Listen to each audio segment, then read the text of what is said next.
All right, the must-win meter for the 49ers. Where does this game on Thursday night rank on it? Because a lot of people are tossing around the terminology must-win game for San Francisco. As Nick Bosa pointed out in the locker room today, that's not technically true. But he added that the 49ers are treating it as if it is a must-win game. Listen, it's only week 6. The 49ers have climbed back up from 2-4 and from 3-5 in recent years. That was 2021. They held both of those records. So even if they do lose this game, there is still a way that they can get back into the mix. But you don't want to have to do that regularly because you start to have to rely on a lot of outside factors, health being one of them, right? You can say, okay, we're going to get healthier as the season goes along. Christian McCaffrey might come back, all this. But at the same time, you can also lose guys as the season progresses, which is why it's so important to stack wins when you have a chance to stack them, which is why those were real gut punches for the 49ers against the Rams and the Arizona Cardinals. But they can only focus on what's ahead of them, and that is this coming game against the Seattle Seahawks. I will say this, as far as a must-win meter goes, there is high upside and high downside in this game. Very rarely do you see a week 6 game carry this much variance in terms of downside and upside. On one hand, the 49ers can win this game and be in first place in the division, which is remarkable to me. There are only 4 teams in the whole league with a record better than 3-2. So on one hand, the 49ers can move to 3-3. Seattle would drop to 3-3, and they'd have the tiebreaker over Seattle due to head-to-head. On the other hand, they can drop to 2-4 and also have an 0-4 NFC record and an 0-3 divisional record. Those are 2 very problematic things when you start talking about potential tiebreakers down the road, even if the 49ers are able to scratch and claw their way back into a respectable record by the time that December and January hit. So the variance here makes for some compelling drama on Thursday night in Seattle. So I was in the locker room today. The 49ers did all their media availability. They crammed it all into one day. I'm going to preview this matchup based on what I heard in the locker room, based on some of the conversations that I had, and obviously based on my study of the Seattle Seahawks. The first thing is that the Seahawks have thrown the ball more than anybody else in the NFL. That has meant that they've run less than anybody else in the NFL. But Kenneth Walker, they call K9, is a good back. And the 49ers are convinced that Seattle is upset that I only got 5 carries for 19 yards. They got off game script against the New York Giants in their loss on Sunday. The 49ers are convinced that Seattle is going to try to run against them. And based on how the game ended against Arizona, 49ers obviously were gassed by the end of that game in triple-digit weather or close to it. This is going to be a quick turnaround to Thursday. It definitely would behoove the Seahawks to try to see if they can run against the 49ers. Now, Kenneth Walker is not exactly the same type of running back as the 3 most recent running backs the 49ers have faced over the past 2 weeks. Those were bruisers that were damn near 230 pounds. Ramondre Stevenson, Antonio Gibson of the Patriots, and then James Conner last week. All guys from 227 to about 229 pounds. Those kind of guys can wear a defense out. Kenneth Walker is about 209 pounds. So 49ers will be dealing with a slightly smaller running back, but one with amazing body control. His elusive rating, PFF does a good job tracking all the broken tackles. His elusive rating is second in the entire NFL. So the sample size hasn't been as big for Kenneth Walker, but he's running extremely efficiently so far this year. And the 49ers are convinced that Seattle is going to try to feed him the football in this game. That leads us to how the 49ers are going to defend the pass. Because Geno has been throwing a lot. Now, he leads the league in passing yardage, but this is why passing yardage is so deceptive. I could even pull this up on Summer Sports. They do a great job. I think it's Going to be absolutely worth it to do so. Bring out some of the statistics. Geno Smith might be number one in passing yardage, but as you will see here, he definitely is not number one in efficiency. Here's Summer Sports. You can check it out. You see the URL there at the top. So these are quarterbacks ranked by total EPA. We'll rank them by EPA per play. Let's go down and find Geno Smith. Here he is, number 11. His passing yardage, though, puts him at number 1. Brock Purdy's at number 2 in passing yardage. Attempts for Geno Smith, I don't think this has attempts on it, but those are also number 1. I think he's got about 10 more attempts than number 2. But he's got nearly 1,200 yards through 5 games, and that's a simple stat, and a lot of just mainstream media will look at a simple stat and say, Geno Smith is leading the league in passing. And it's like, well, not really, because if you break this down to per play efficiency, which matters a whole lot more, Geno Smith is down at number 11. Adjusted net yards per attempt, even worse for Geno Smith, down at number 21. So I put Charvarius Ward's name down at the bottom of the screen. He's not fully healthy. Sounds like a knee bruise suffered last week. He's been on and off the injury report now this year with a knee, and then before was with the hamstring. I don't know if the knee is related right now to the knee that put him on the injury report a little bit earlier. But the bottom line is that Mooney Ward is not playing at the level that he had played at for his entire career, 6 years before this, his 7th season in the league. But he had been the DK Metcalf guy in the past. And we'll find out if he's going to be the DK Metcalf guy for the 49ers now. If Seattle is able to run to some semblance of success with Kenneth Walker, that opens up the play action. That opens up a whole lot more single coverage stuff they can do with DK Metcalf, Tyler Lockett, and the other receivers downfield. But DK is the superstar, the star on this Seattle team. And it was last year, Thanksgiving game, where Kyle Shanahan came up to Charvarius Ward before the game and said, hey, we need you trailing DK Metcalf, shadowing him. We can't run this half and half zone stuff. You're going to need to cross over the formation and go everywhere DK Metcalf goes. He held him to 1 catch, and it was huge for the 49ers in that football game. They won it 31-13. Charvarius Ward today in the locker room was talking about how DK Metcalf used to trash talk him back in 2022 when Mooney first came over from the Kansas City Chiefs. That trash talk has stopped because Charvarius Ward has had the upper hand in this battle. But, boy, if he continues to let up the yardage and the catches that he has let up over the course of the first few weeks of the season, Charvarius Ward, then this matchup can go worse against DK Metcalf. So I'm curious to see how healthy he is and how good he can be this year. I know, I asked Charvarius Ward today how he is feeling physically, and he said good enough. Said good, and then he said good enough. It's obvious between that and him being on the injury report, it's obvious that he's not at 100%. The Seahawks will know this too. They're going to test it, and I think that leads back to the 49ers really needing to stop the run game.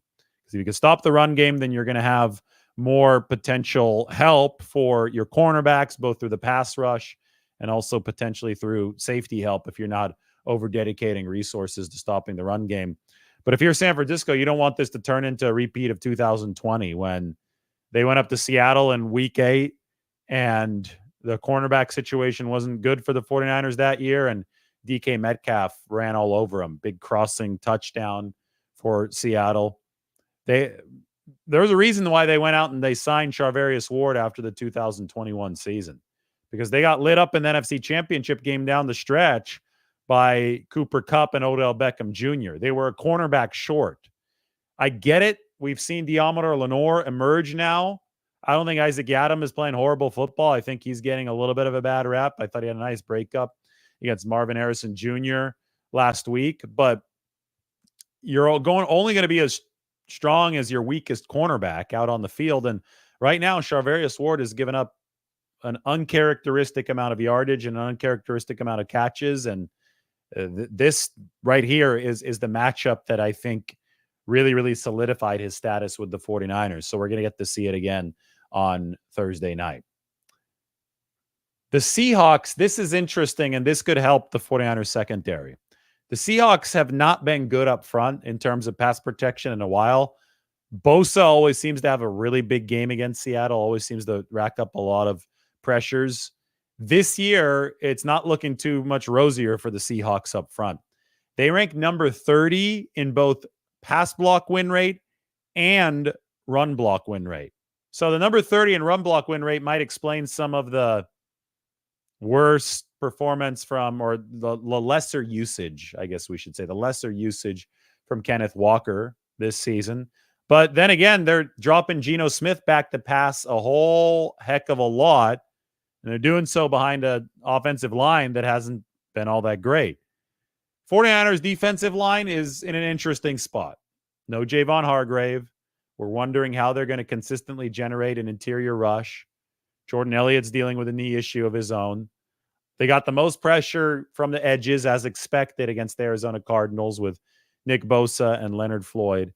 There should be opportunities against this Seattle team, but then you go back to what Bosa emphasized today, that the 49ers are going to have to earn those pass rushing opportunities because Seattle sees more of a workload. The 49ers seem convinced that Seattle will give Kenneth Walker III a bigger workload.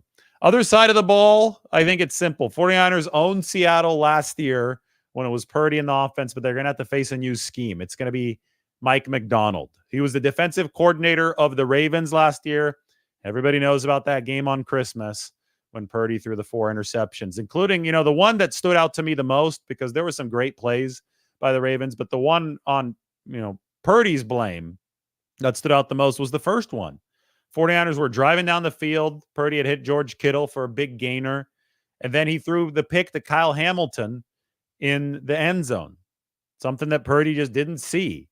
And that was Mike McDonald confusing an opposing quarterback.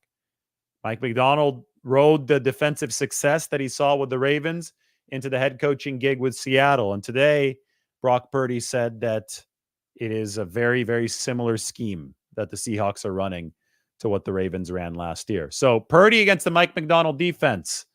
It's not the same players, though, as the Ravens had. In fact, the Seahawks have a lot of injuries. We're going to go through some of them right now. Let's go up the Seahawks depth chart, talk about that, because this team has not been the same as it was over the first 3 weeks of the season. In fact, it's been markedly different from Seattle's defense. For weeks 1 to 3, they were the number 2 team in EPA, expected points added, on the defensive side of the ball. But they also faced the Miami Dolphins with Skylar Thompson, the Patriots with Jacoby Brissett, who's no longer going to be the QB there. Drake May is taking over, and the Denver Broncos with Bo Nix. So they feasted on bad quarterbacks early on with a relatively healthy defense.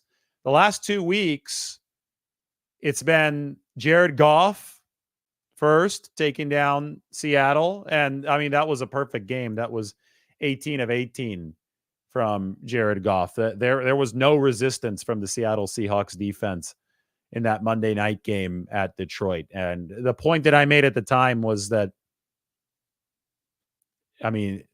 there's nothing about Jared Goff that makes him good enough to light you up with a perfect game and make that excusable. But that does illustrate, though, how beaten up the Seahawks were.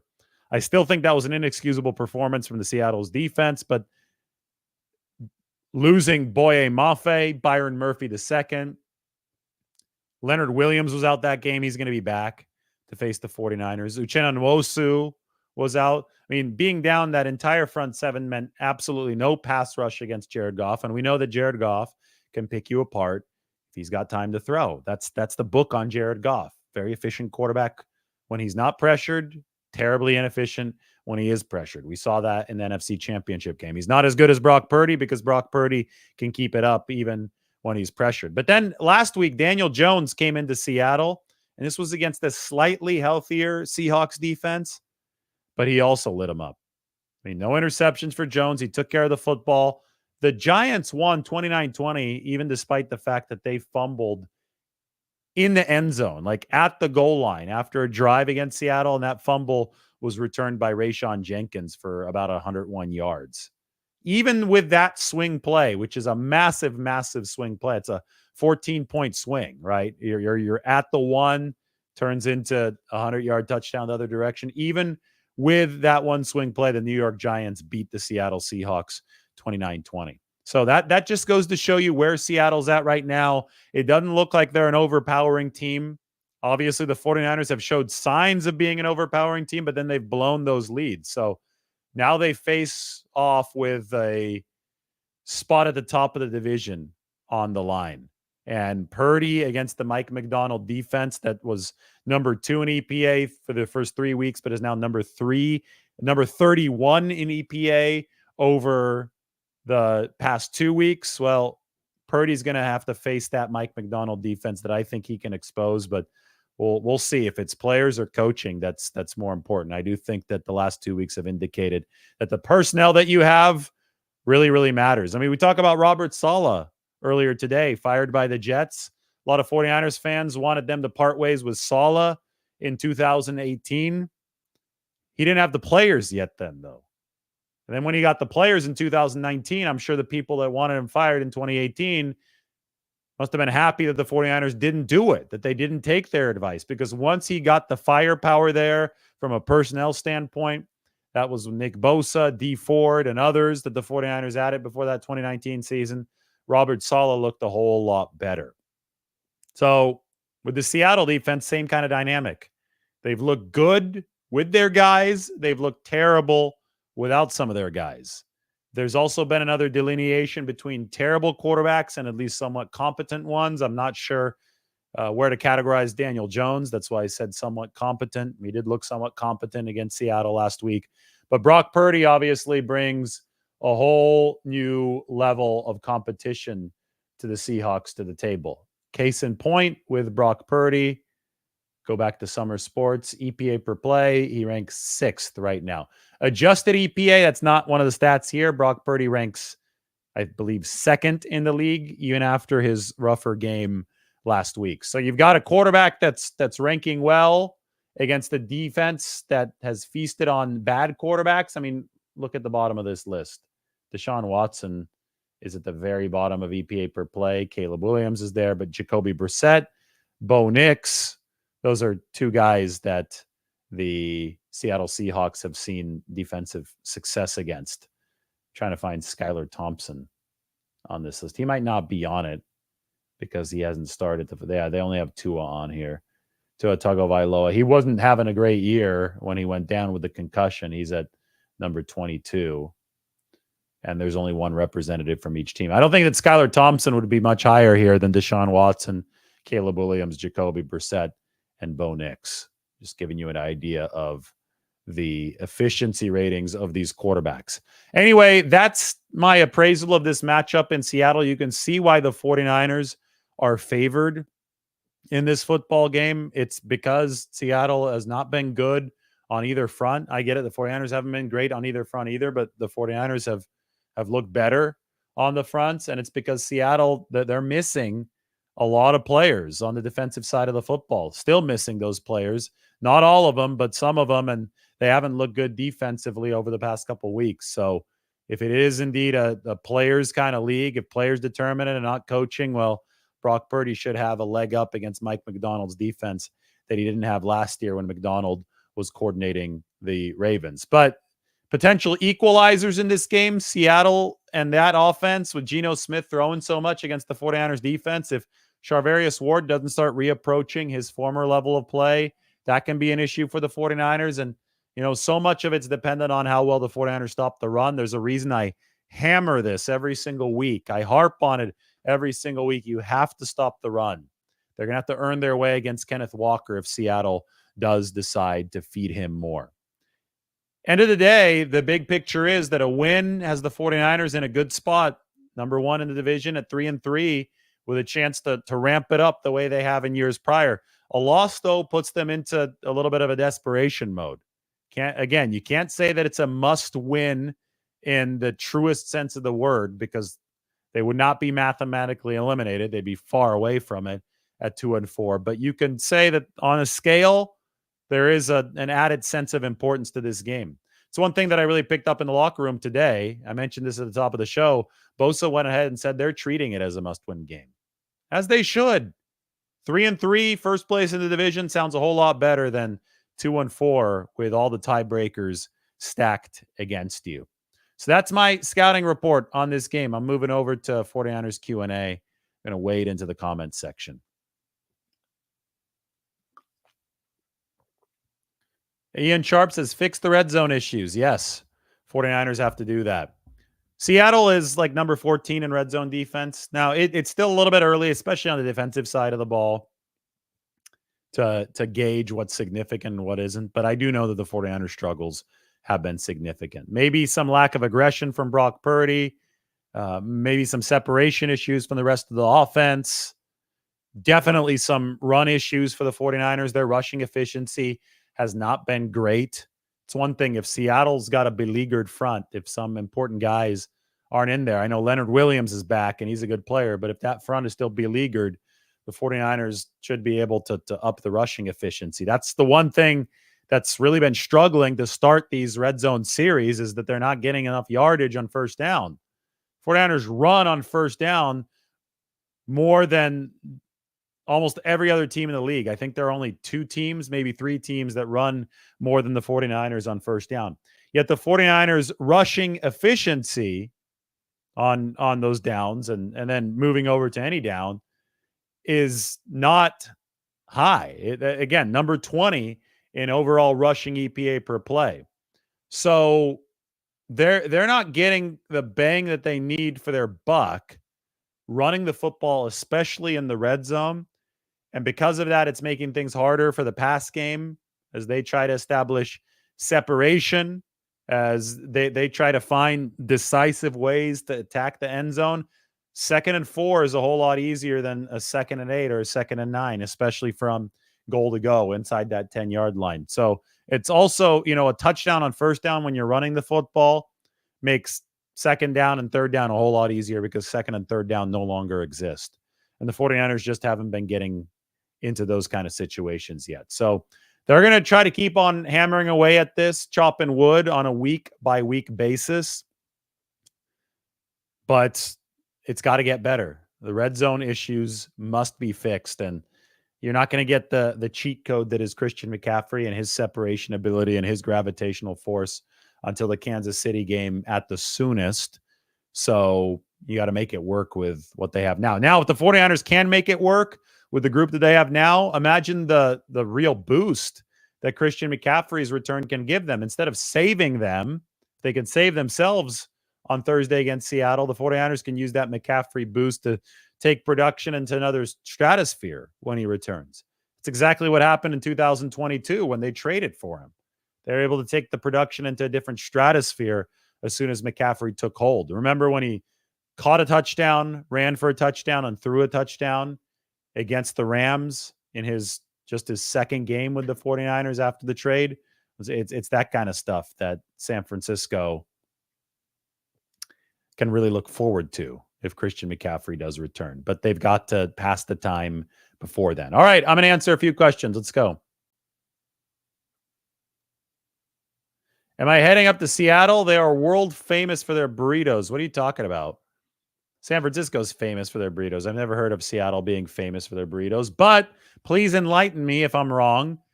I think I'm going to go to Paseo. They're famous for their Caribbean sandwiches at Paseo.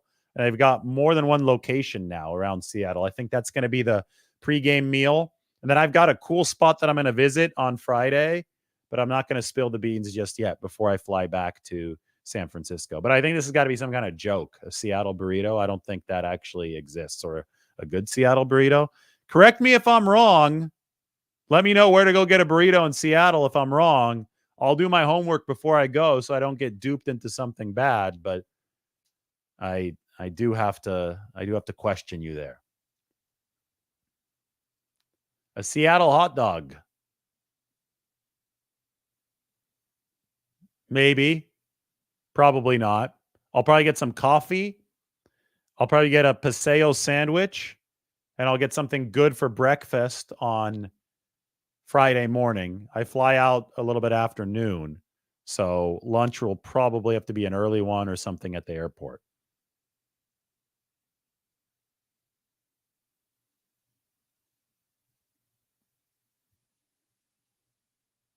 I will not be sitting in the stands. I will be in the press box.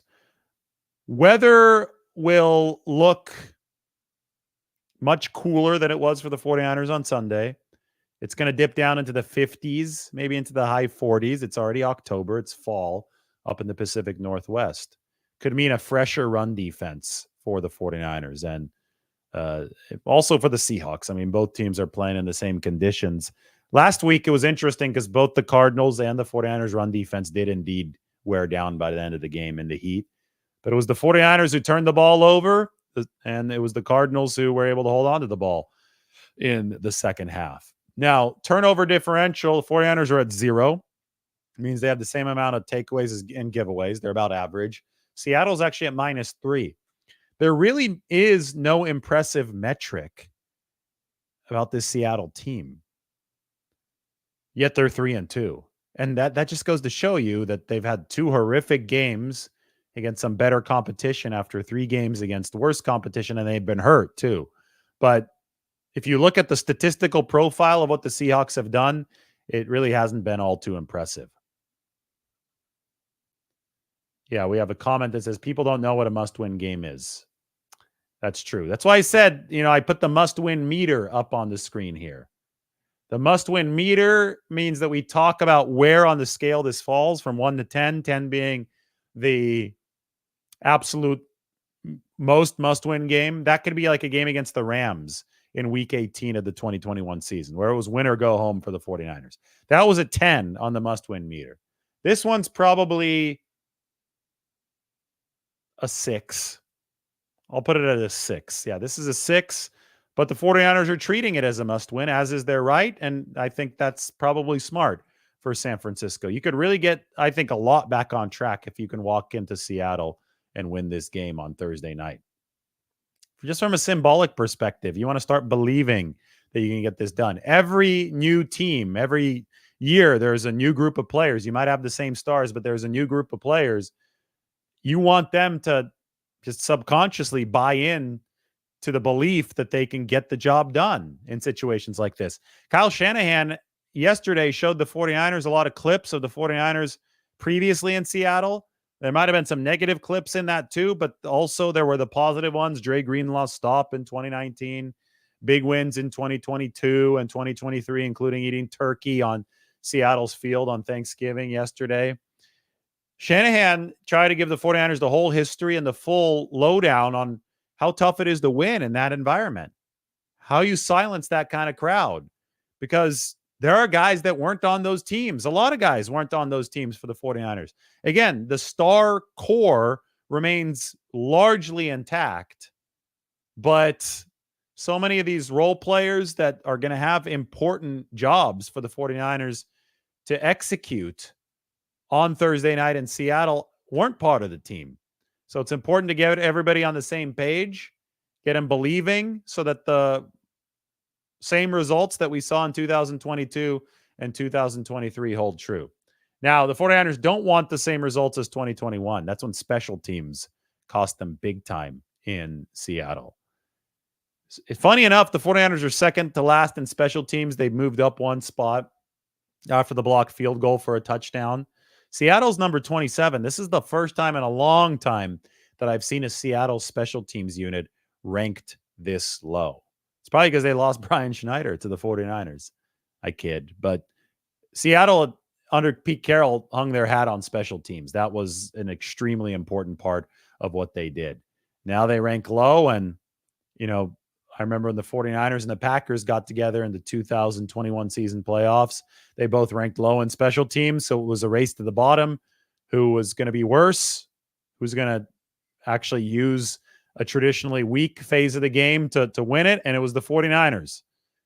Jordan Willis blocked the punt. Talanoa Hufanga picked it up and scored. San Francisco won. So don't forget about that third phase of the game. All right, that's the 49ers must-win meter at Seattle. Big article coming up tomorrow morning on the San Francisco Standard. Hope you enjoyed the day full of coverage. We had tens of thousands of views on a lot of the Robert Saleh stuff.